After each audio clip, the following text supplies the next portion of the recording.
Life style പ്രോഗ്രാമിൻ്റെ ഇന്നത്തെ എപ്പിസോഡിലേക്ക് ഏവർക്കും സ്വാഗതം. ഇന്ന് നമ്മോടൊപ്പമുള്ള ഡോക്ടർ ജാക്ലിൻ മൈക്കിൾ ഒരു ലൈഫ് സ്റ്റൈൽ മെഡിസിൻ ഫിസിഷ്യനാണെന്ന് നമുക്ക് എല്ലാവർക്കും അറിയാവുന്നതാണ്. ഒരുപക്ഷെ ഇന്നത്തെ വിഷയം കൈകാര്യം ചെയ്യാനായിട്ട് ഏറ്റവും പ്രാപ്തിയായ വ്യക്തി തന്നെയാണ് നമ്മോടൊപ്പമുള്ളത്.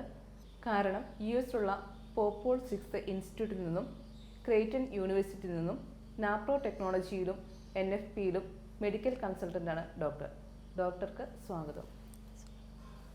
ഡോക്ടർ, നമ്മൾ നാച്ചുറൽ ഫാമിലി പ്ലാനിങ്ങിനെ കുറിച്ച് കേൾക്കാറുണ്ട്. എന്താ ശരിക്കും നാച്ചുറൽ ഫാമിലി പ്ലാനിങ് കൊണ്ട് ഉദ്ദേശിക്കുന്നത്? അത് വളരെ നല്ലൊരു ചോദ്യമാണ്.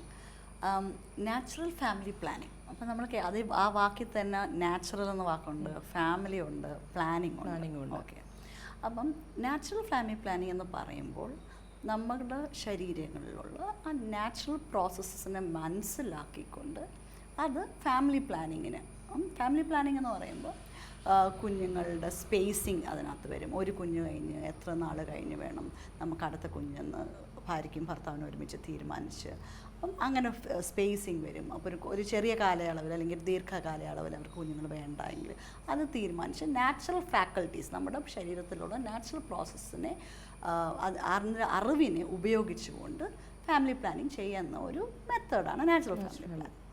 അതിലെ ഏറ്റവും ഇമ്പോർട്ടൻറ്റ് ഭാഗം, അതിൻ്റെ ബ്യൂട്ടിഫുൾ ഭാഗം എന്ന് പറയുന്നത്, ഒരു സ്ത്രീ അവളുടെ ഫെർട്ടിലിറ്റി സൈക്കിൾസ് ആർത്തവ ചക്രത്തിനെ കൂടുതലായിട്ട് നന്നായിട്ട് മനസ്സിലാക്കുന്നു. അങ്ങനെ മനസ്സിലാക്കി പ്രവർത്തിക്കുന്ന ഒരു കാര്യമാണിത്.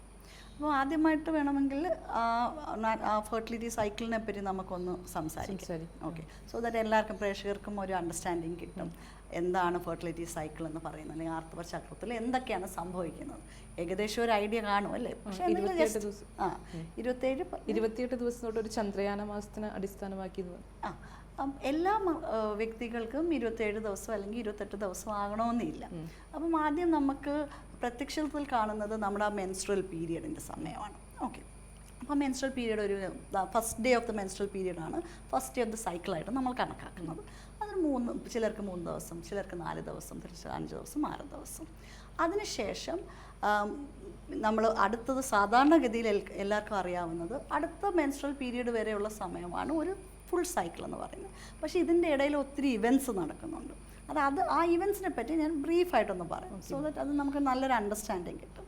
അപ്പം മെൻസ്ട്രൽ പീരിയഡിൽ സംഭവിക്കുന്നത് അതുവരെ യൂട്രസിനുള്ളിൽ ഉണ്ടായിരുന്ന ബ്ലഡ് വെസൽസും ഒരു കുഞ്ഞുണ്ടായാൽ അതിന് പോഷണം കൊടുക്കാൻ വേണ്ടിയിട്ട് ഉണ്ടായ തയ്യാറെടുപ്പുകളാണ് യൂട്രസിനുള്ളിലുള്ളത്.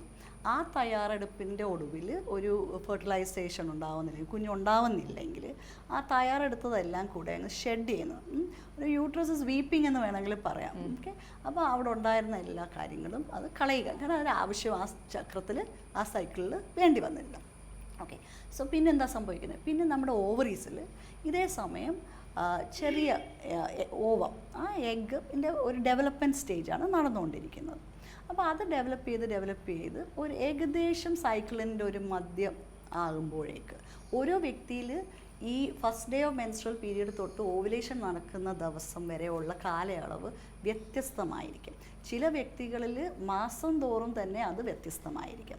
സോ ഒരു ഹാർഡ് ആൻഡ് ഫാസ്റ്റ് റൂളൊന്നും ഇല്ല, ഓവുലേഷൻ 14-ാം ദിവസം തന്നെ നടക്കുമെന്നൊരു ഹാർഡ് ആൻഡ് ഫാസ്റ്റ് റൂൾ ഇല്ല. ഓരോ വ്യക്തി അനുസരിച്ചാണ് അതൊരു സൈക്കിൾ ചാർട്ട് ചെയ്യുമ്പോൾ ഒരു വ്യക്തിക്ക് മനസ്സിലാക്കാൻ സാധിക്കും. ഈ പഴയ റിതം മെത്തേഡും ഏറ്റവും കൂടുതൽ NFPക്ക് പേരുദോഷം കിട്ടിയ ഒരു കാര്യം എന്ന് വെച്ചാൽ പലരും ചിന്താഗതിയിൽ 14-ാം ദിവസം അല്ലെങ്കിൽ ഒരു സൈക്കിളിൻ്റെ നടുക്കാണ് ഇത് സംഭവിക്കുന്നത്, ഓവുലേഷൻ സംഭവിക്കുന്നത്.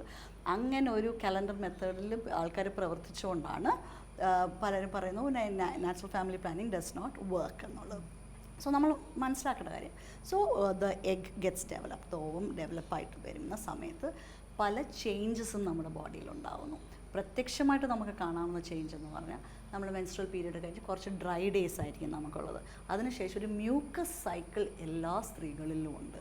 അതായത് നമുക്ക് മെൻസ്ട്രൽ ഫ്ലൂയിഡിന് പകരം ഒരു വൈറ്റിഷ് ഫ്ലൂയിഡായിട്ട് ആദ്യം ഇച്ചിരി കട്ടിയിൽ, പിന്നെ നേർത്ത് വന്ന് നമ്മുടെ ഓവുലേഷൻ്റെ സമയത്ത് വളരെ നേർത്തതും ആയ, നമ്മൾ കണ്ണീർ പോലെ ക്ലിയർ ആയ സെർവൈക്കൽ മ്യൂക്കസ് ഫ്ലൂയിഡ് കാണപ്പെടുന്നു. So that is when that's an external sign of ovulation. അതോടൊപ്പം തന്നെ നമ്മൾ ടെമ്പറേച്ചർ ചെക്ക് ചെയ്യുകയാണെങ്കിൽ ഓവുലേഷനോടനുബന്ധിച്ച് നമ്മൾ ടെമ്പറേച്ചറിൽ ചെറിയ ഒരു വേരിയേഷൻ ഉണ്ടാവും, അത് അല്പം കൂടും. അപ്പം പല ചേഞ്ചസ് നമ്മുടെ ബോഡിയിലുണ്ടാകും. ചില ആൾക്കാർക്ക് വേദന ഉണ്ടാകാൻ സാധ്യതയുണ്ട് ഡ്യൂറിങ് ഓവുലേഷൻ. ഒരു ഇംഗ്ലീഷ് ആക്ച്വലി ഒരു ജർമ്മൻ ടേമാണ് മിറ്റൽഷ്മേഴ്സ് എന്ന് പറഞ്ഞു. So there are lot of signs, there are lot of external signs for the internal events in your body. So ovulation happens. Ovulation happen ചെയ്ത് കഴിയുമ്പോഴത്തേക്ക് ബോഡിയിൽ വേറെ ഹോർമോൺസാണ് പ്രവർത്തിക്കുന്നത്. അതിൻ്റെ പ്രവർത്തനത്തിൻ്റെ ഫലമായിട്ട് യൂട്രസ് സജ്ജമാവുകയാണ്. So the egg has come out. So ഇപ്പോൾ ഒരു സ്പേം വരികയാണെങ്കിൽ അത് ഫെർട്ടിലൈസ്ഡ് ആയാൽ അതിന് സ്വസ്ഥമായിട്ട് യൂട്രസിൽ ഇംപ്ലാന്റ് ആവാൻ വേണ്ടിയിട്ടുള്ള ചേഞ്ചസ് ആണ് ഇനി യൂട്രസിൽ സംഭവിക്കുന്നത്. സോ ദാറ്റ് ഈസ് വെൻ കൂടുതൽ ബ്ലഡ് വെസൽസ് ഉണ്ടാവുന്നു. ആ preparatory phase, so second half of the സൈക്കിളിൽ നടക്കുന്നത്. മിക്ക വ്യക്തികളിൽ സെക്കൻഡ് ഹാഫ് ഓഫ് ദ സൈക്കിളിൻ്റെ ലെങ്ത്ത് ഇറ്റ്സ് ഓൾമോസ്റ്റ് സ്റ്റേബിൾ. ഓവുലേഷത്തിന് ശേഷം അടുത്ത പീരിയഡ് വരെയുള്ളത് round about like 14 to 16 days. പലരിലും അല്പം വ്യത്യാസം കാണും. പക്ഷേ ഒരു വ്യക്തിയിൽ അത് ജനറലി അത് കൂടുതൽ സാധ്യത അത് ഒരു സ്റ്റേബിളായിട്ട് ഇരിക്കാനായിട്ട്. നമ്മൾ ചാർട്ട് ചെയ്യുന്ന വ്യക്തികൾക്കാണെങ്കിൽ they understand the cycle so much better. And then you have your next period at the end of the second phase. When ഇപ്പം ഫെർട്ടിലൈസേഷൻ ഉണ്ടാവുന്നില്ല, കുഞ്ഞുണ്ടാവുന്നില്ല എങ്കിൽ അടുത്ത സൈക്കിൾ തുടങ്ങുന്നു. So this is the general gist of that. So natural family planning പല methods ഉണ്ട്. അപ്പം ഞാൻ പറഞ്ഞതിൽ തന്നെ മനസ്സിലായി കാണും അല്ലേ, കുറച്ച് മനസ്സിലായി കാണും. സോ വളരെ പോപ്പുലറായിട്ട് പലരും especially in the western world ചെയ്യുന്നതാണ് ബേസൽ ബോഡി ടെമ്പറേച്ചർ എന്ന് പറഞ്ഞ method. So here they track the temperature every day. അപ്പോൾ ഓവുലേഷനോടനുബന്ധിച്ച് വരുന്ന ടെമ്പറേച്ചർ വ്യതിയാനങ്ങൾ അവർ ശ്രദ്ധിച്ച് ആ ദിവസമാണ് ഓവുലേഷൻ. അപ്പം ആ അറിവ് മനസ്സിലാക്കിക്കൊണ്ട് അവർ ഫാമിലി പ്ലാനിങ് ചെയ്യുന്നു. വേറൊരു മെത്തേഡ് എന്ന് പറഞ്ഞാൽ ഇവിടെ പ്രത്യേകിച്ച് കേരളത്തിലൊക്കെ Billings method is very common. അത് നമ്മുടെ സെർവൈക്കൽ മ്യൂക്കസിനെ അടിസ്ഥാനപ്പെടുത്തിയുള്ളൊരു മെത്തേഡാണ്. So that is the second point. The third one now that we have is called the Creighton model fertility care. Creighton model fertility care എന്ന് പറഞ്ഞാൽ നമ്മുടെ ബില്ലിങ്സ് മെത്തേഡിൻ്റെ ഒരു standardised വേർഷനാണ്. കുറച്ചുകൂടെ സ്റ്റാൻഡർഡൈസ്ഡും വളരെ ആക്യുറേറ്റുമാണ്. It's really very accurate. അതിൽ നിന്ന് സയൻസും സിംറ്റംസും എല്ലാം മനസ്സിലാക്കി നമ്മൾ ഡെയിലി ചാർട്ട് ചെയ്യുന്നു. അപ്പം ഒത്തിരി അറിവ് അത് ഉപയോഗിക്കുന്ന കപ്പിൾസിന് കിട്ടും അവരുടെ ആർത്തവചക്രത്തിനെ പറ്റി. മാത്രമല്ല ഇത് കപ്പിൾസിന് മാത്രം യൂസ് ചെയ്യാവുന്ന ഒരു കാര്യമല്ല. ഈ ക്രേറ്റൺ മോഡലും ബില്ലിങ്സ് മെത്തേഡിൽ കാര്യങ്ങളൊക്കെ ആക്ച്വലി ചെറുപ്പക്കാരായ പെൺകുട്ടികളെ പഠിപ്പിച്ചു കൊടുക്കുന്നത് നല്ലൊരു കാര്യമാണ്.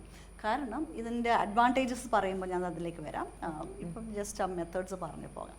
നാലാമത്തെ മെത്തേഡ് എന്ന് പറയുന്നത് സിംറ്റോതേർമൽ. എന്ന് വെച്ചാൽ നമ്മുടെ സിംറ്റംസും ബോഡി ടെമ്പറേച്ചർ രണ്ടും ഉപയോഗിച്ചുകൊണ്ട് ഉള്ളൊരു മെത്തേഡാണ് സിംറ്റോതേർമൽ.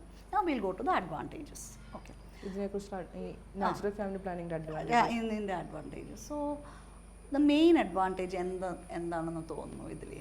മെയിൻ അഡ്വാൻറ്റേജ് പറയുമ്പോൾ വെച്ചിട്ടുണ്ടെങ്കിൽ കുട്ടികൾക്ക് തമ്മിലുള്ള ഒരു ഫാമിലിയുടെ ഏറ്റവും നല്ലൊരു ഇഴയടുപ്പം ഉണ്ടാകുന്നു. മെയിൻ മറ്റു കാര്യങ്ങൾ വെച്ച് ഇതിൻ്റെ അഡ്വാൻറ്റേജ് എന്ന് പറഞ്ഞാൽ ഇത് നമുക്ക് നമ്മുടെ ശരീരത്തെ കൂടുതൽ നമ്മൾ മനസ്സിലാക്കുന്നു. ഓക്കെ, സോ ശരീരം മനസ്സിലാക്കാതെ ചെയ്യുന്ന ഒരു കാര്യമല്ല. Okay, then it is in one way very safe. കാരണം നമ്മൾ ഇതിനകത്ത് ഹോർമോൺസ് ഒന്നും കഴിക്കേണ്ട, കോപ്പർട്ടി പോലത്തെ കാര്യങ്ങളൊന്നും ഉപയോഗിക്കേണ്ട, നമ്മുടെ ശരീരത്തിനെ അങ്ങനെ ഒന്നും നമ്മൾ മലിനീകരിക്കേണ്ട കാര്യമൊന്നുമില്ല, ദോഷപരമായിട്ട് യാതൊന്നുമില്ല. So that is really great. And for women is very empowering. കാരണം അവർ മനസ്സിലാക്കുന്നു for the first time the understanding what's happening in the body. രണ്ടാമത്തെ കാര്യം എന്ന് പറഞ്ഞാൽ നമുക്ക് എസ്പെഷ്യലി സർവൈക്കൽ മ്യൂക്കസ് മെത്തേഡും ക്രേറ്റൺ ബില്ലിങ്സും ക്രേറ്റൺ മോഡൽ ഒക്കെ യൂസ് ചെയ്യുമ്പം എന്തെങ്കിലും അബ്നോർമാലിറ്റീസ് നമ്മുടെ സൈക്കിളിൽ ഉണ്ടെങ്കിൽ, നമ്മുടെ ഉള്ളിൽ സൈക്കിൾ എന്ന് പറയുന്നത് നമ്മുടെ ഉള്ളിലെ പ്രവർത്തനങ്ങളുടെ ഒരു പ്രതിഫലനം മാത്രമാണ്. അപ്പോൾ അവിടെ എന്തെങ്കിലും പാകപ്പിഴകൾ ഉണ്ടെങ്കിൽ നേരത്തെ കൂടി കണ്ടുപിടിക്കാനും, ഫോർ എക്സാമ്പിൾ PCOD പോലത്തെ കാര്യങ്ങളൊക്കെ നേരത്തെ കൂടി കണ്ടുപിടിക്കാനും അത് സഹായകമാവും. See when we see there are problems, നമ്മൾ ഇപ്പോഴൊക്കെ വിവാഹത്തിന് ശേഷമാണ് കുഞ്ഞുങ്ങൾ ഉണ്ടാവാതിരിക്കുന്ന സമയത്താണ് ആൾക്കാർ പോയി ഇൻവെസ്റ്റിഗേറ്റ് ചെയ്യുന്നത്. So if you are in tune with your cycle and if you have been charting your cycle, ഇതൊക്കെ നമുക്ക് നേരത്തെ കൂടി മനസ്സിലാക്കി ഡോക്ടറിൻ്റെ സഹായം നമുക്ക് പോയി തേടാവുന്നതാണ്. സോ ഇതൊക്കെയാണ് അഡ്വാൻറ്റേജസ്. ആൻഡ് ഇത് കൃത്യമായിട്ട് പഠിപ്പിക്കാൻ ആൾക്കാരുണ്ട്. This is not something you can buy over the counter. നമ്മൾ പോയി ഒരു ഫാർമസിയിൽ നിന്ന് മേടിക്കാവുന്നൊരു സാധനമല്ല. ഓഫ് കോഴ്സ് ബേസൽ ബോഡി ടെമ്പറേച്ചറിൽ തെർമോമീറ്റർ മേടിക്കാം. പക്ഷേ മറ്റെല്ലാം നമ്മളൊരു പ്രോപ്പർ ടീച്ചർ വേണം. നമ്മളിത് പഠിപ്പിച്ച് രണ്ട് കൂട്ടരെയും പഠിപ്പിച്ച് അത് മനസ്സിലാക്കുന്ന രീതിയിൽ പഠിപ്പിച്ച് കൊടുക്കാൻ വേണ്ടിയിട്ട്. ദെൻ ദ ലാസ്റ്റ് അഡ്വാൻറ്റേജസ്, ഇത് ഒരാൾ മാത്രം ചെയ്യുന്നൊരു സംഭവമല്ല. ഓക്കെ, സ്ത്രീ മാത്രം ചെയ്യുന്നൊരു സംഭവമല്ല. സ്ത്രീയും പുരുഷൻ്റെ നല്ല കമ്മ്യൂണിക്കേഷനും നല്ല സഹകരണവും ഉണ്ടെങ്കിൽ മാത്രമേ നാച്ചുറൽ ഫാമിലി പ്ലാനിങ് ഒരു ഫാമിലി പ്ലാനിങ് മെത്തേഡായിട്ട് വിജയിക്കുകയുള്ളൂ. ഫാമിലി പ്ലാനിങ് മെത്തേഡ് എന്ന് പറയുമ്പോൾ it can be use to achieve and avoid pregnancy മാത്രമാണ് നമ്മൾ ചിന്തിക്കരുത്. ഇപ്പം കുഞ്ഞുങ്ങൾ വേണമെന്ന് ചിന്തിക്കുന്ന വ്യക്തികൾക്കും ഇതിൽ നിന്ന് കിട്ടുന്ന ഇൻഫർമേഷൻ ഉപയോഗിച്ച് അവർ പ്രവർത്തിച്ചാൽ they can achieve A pregnancy as well. കാരണം പലരും ഇപ്പോൾ ഇൻഫെർട്ടിലിറ്റി ആയിട്ട് വലയുന്ന ആൾക്കാരുണ്ട്. So but if they are people who chart, അവർക്ക് വളരെ കൃത്യമായിട്ട് പറയാൻ പറ്റും എപ്പോഴാണ് എനിക്ക് ഓവുലേഷൻ സംഭവിക്കുന്നത്, ഒരു വൈദ്യസഹായവും ഇല്ലാതെ തന്നെ. മനസ്സിലായോ? So it is a method that can be use to achieve as well as avoid a pregnancy. And it also encourages communication. ഭാര്യയും ഭർത്താവും തമ്മിലുള്ള കമ്മ്യൂണിക്കേഷനും സ്നേഹബന്ധവും കൂടുതൽ ദൃഢപ്പെടുത്തുവാനും ഇത് സഹായമാണ്. So what do you think about natural family planning? Natural family പ്ലാനിങ്ങിനെ കുറിച്ച് കുറച്ചും കൂടി ഇപ്പോൾ ആധികാരികമായിട്ട് എല്ലാവരും മനസ്സിലാക്കേണ്ട കാര്യമുണ്ട്. പിന്നെ ഇപ്പോൾ നമുക്കും അറിയില്ല എങ്ങനെ ചെയ്യേണ്ടി വരും, എങ്ങനെയാണ് ഇതൊക്കെ എവിടെ നിന്ന് പറഞ്ഞു കിട്ടും, അങ്ങനെ കുറേ കാര്യങ്ങൾ. അത് കുറച്ച് ഓൺലൈൻ റിസോഴ്സസ് ഉണ്ട്. അപ്പം ശരിക്കും ഇതിനെപ്പറ്റി പഠിക്കാതെ നമ്മളൊരു കാര്യത്തിലേക്ക് ചെയ്യുന്നത്. അപ്പം എപ്പോഴും വിവാഹത്തിന് മുമ്പൊക്കെ നന്നായിട്ട് മനസ്സിലാക്കി പഠിക്കേണ്ട ഒരു കാര്യമാണ്. പിന്നെ ഒരു കപ്പിളായി കഴിഞ്ഞതിന് ശേഷം ഒരുമിച്ച് പഠിക്കേണ്ടേ മനസ്സിലാക്കേണ്ട ഒരു കാര്യമാണ്. അല്ല ഒരു സ്ത്രീ തന്നെ ചെയ്യുന്ന ഒരു പ്രവൃത്തി ആയിരിക്കരുത് ഫാമിലി പ്ലാനിങ്. ഓക്കെ ഡോക്ടർ, നമ്മൾ ഇത്രയും നേരം സംസാരിച്ചത് നാച്ചുറൽ ഫാമിലി പ്ലാനിങ്ങിനെ കുറിച്ചും ഒപ്പം തന്നെ സ്ത്രീ ശരീരത്തെക്കുറിച്ചുള്ള കുറച്ച് കാര്യങ്ങളാണ്. സ്ത്രീ പുരുഷനും ഒരേപോലെ മനസ്സിലാക്കേണ്ട കാര്യങ്ങളെന്ന് നമ്മൾ സംസാരിച്ചത്. ഒത്തിരി നന്ദി ഈ ഇത്തരത്തിലുള്ള വിവരങ്ങൾ പങ്കുവച്ചതിന്. നമുക്ക് ഇനിയും കാണാം. Thank you.